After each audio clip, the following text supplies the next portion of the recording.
What up, everybody? Just finished watching Roadhouse, Jake Gyllenhaal, and my boy Conor McGregor. Um, I never saw the original. I know this is a remake, apparently.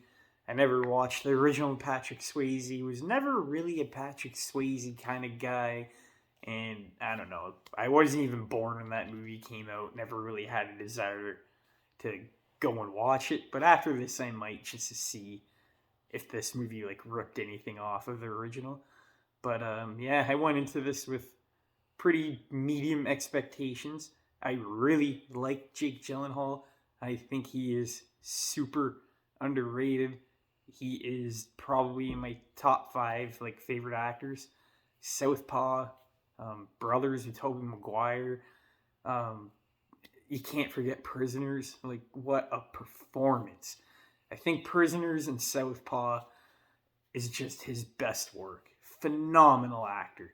When he's given the right thing to work, the dialogue and everything else to work with, he fucking crushes it. He's the he's my version of Denzel Washington. Um, this movie was fun. I had a good time watching it. I'll start off with the positives. The comedy in this movie, I didn't know if it was gonna be taking itself, super serious, or is going to have a mix of comedy. And I think the blend of comedy really helped, because this is a very wacky movie with very wacky ideas. Sometimes reminded me of the Fast and Furious franchise. The comedy definitely helps, and the movie doesn't take itself too seriously.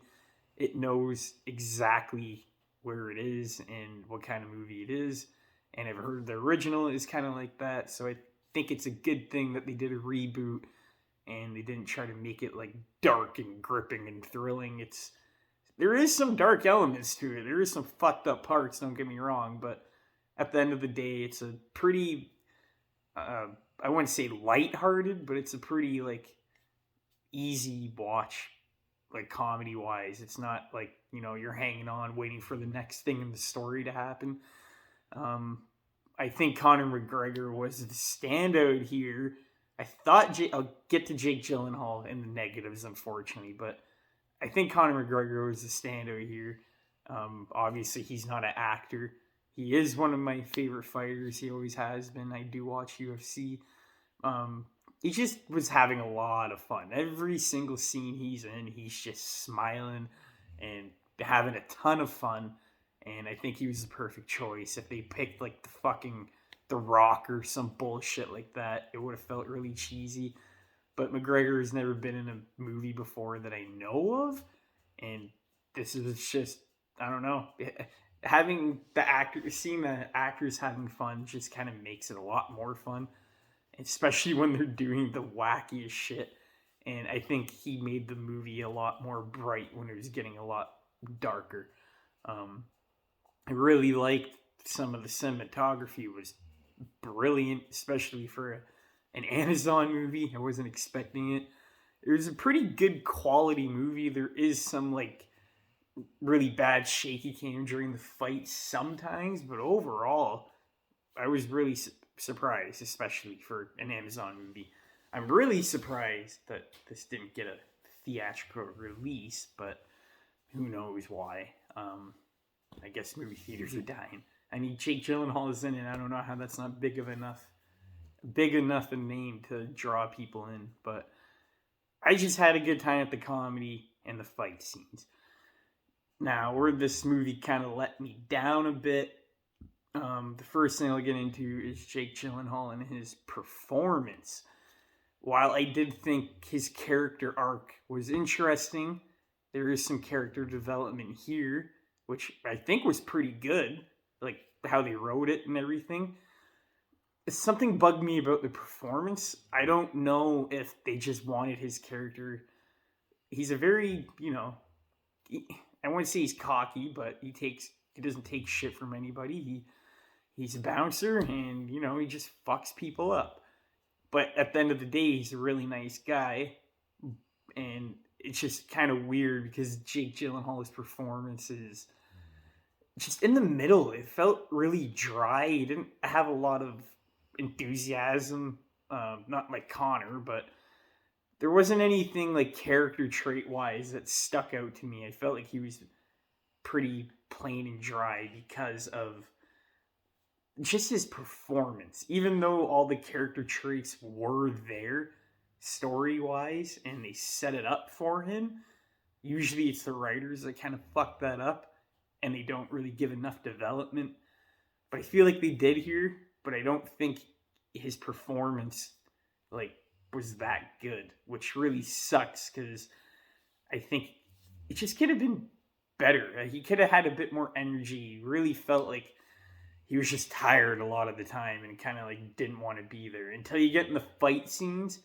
That's when it gets really good, and the choreography and the stunt work. I heard that he did most of it. That shit, top notch. It was really good. Like the beginning with him, I found very interesting, and then in the middle of the movie, I found his character, not his character, sorry, the actor Jake Gyllenhaal playing him, just found to be a little dry. Anyways, that kind of like it didn't really hit me too much when I was watching it, but I kind of thought about it after. And the other complaint I had was the UFC fight. That kind of his last fight. I guess it was one of his friends beats the absolute shit out of him. I don't know if he killed him, but they were really marketing that in the trailers, and they were kind of making it look like this UFC guy turns to a broke bouncer. But I kind of wanted to see more of the UFC and like what actually happened. They do show you like a really fast clip of him beating him up, but I think a really like an octagon fight with Jake Gyllenhaal would have been really cool. They did it. I mean, they actually got him in there. He's seen the behind the scenes, and they kind of just cut away to it, and it's in his like dreams, and it's a nightmare. Because obviously, it's a traumatizing event. But they cut away from it, and then in the middle of the movie, they talk about it. They cut away from it, and then they bring it up in the end. They don't really talk about it that much. And instead of flashbacks, I would have liked a whole scene of that happening. That would have been really cool. But we didn't get that. And it was just in the trailers a lot. So I thought there was going to be like this big UFC fight. But whatever. Other than those two complaints, I think this is a solid watch. I don't know if I'd watch it again. Maybe if I was like drunk with a couple of buddies, I'd throw it on. But the middle of this portion of the movie just kind of drags. And then there's like a really boring scene, a really fun scene, really boring, really fun. I liked some of the characters. A little girl that owned the bookstore, she was pretty cute. Her dad was very charming. Didn't really care for Jake Gyllenhaal's love interest in here. I just think story-wise, it could have been better. Could have picked up the pace a bit more. Trimmed the fat a bit, just because that UFC fight wasn't in there. There was some stuff I didn't feel like that needed to be in there. I don't think it needed to be a 2-hour movie. I would have been fine with like 20 minutes cut off of it. But overall, I did have a good time. Not a perfect movie, but if you're just looking for a good time, I'd watch it. But don't expect top-notch, performances, because you kind of think that with Jake Gyllenhaal, but I feel like he kind of phoned it in on this one. I don't know. It's just the vibe I got from him and his energy and like how he carried himself in the movie. There is a couple of scenes where he's very charismatic, but there's some line delivery that just threw me off by him, and it didn't really. I was like, he could have been another actor that could have done this, but at the same time, I really like him, so it's whatever. I would give the movie a 6.57 out of 10. I'm leaning towards more of a 7, to be fair, because the fight scenes were really good. And when Jake Gyllenhaal actually fucks people up, it is pretty amusing to watch. Watching people get fed to crocodiles. There's a lot of variety in the bar fight, and the end fight with Connor was really well done. So yeah, 7 out of 10 is a pretty fair score in my opinion. And that is basically the review. If you haven't seen it, go check it out. And I'll have my review of, I think it's called Late Night with the Devil, which is like a horror movie on Shudder. That will come out for you guys Saturday morning. And Sunday morning, I got the Joyner Lucas album review coming out, because I'm reviewing music now. So thank you guys for watching. Peace out.